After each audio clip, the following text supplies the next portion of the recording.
ജയവും പരാജയവും. പ്രതികരിക്കുന്നവർ ജയിക്കുമ്പോൾ പ്രതികരിക്കാത്തവർ ജീവിതത്തിൽ തോറ്റവരാണ്.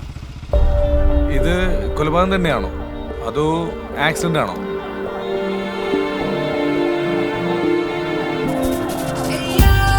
അവരെ കുറ്റം പറയാൻ പറ്റില്ല സാറേ. പോരാത്ത നല്ല മഴ.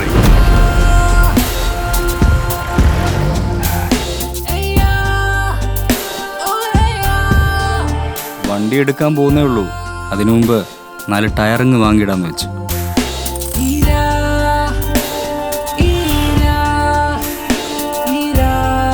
എന്റെ ഇതിപ്പോ ലിഫ്റ്റ് ചോദിച്ചു എന്ന് ജഡ്ജിയുടെ മുഖത്ത് നോക്കിയിട്ട് എങ്ങനെ പറയാം?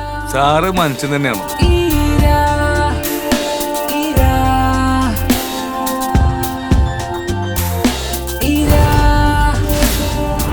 ഇതെൻ്റെ കഥയല്ല, അവളുടെ കഥയാണ്. അപ്പം ഞാനായിരുന്നു, വേറെ ആരും.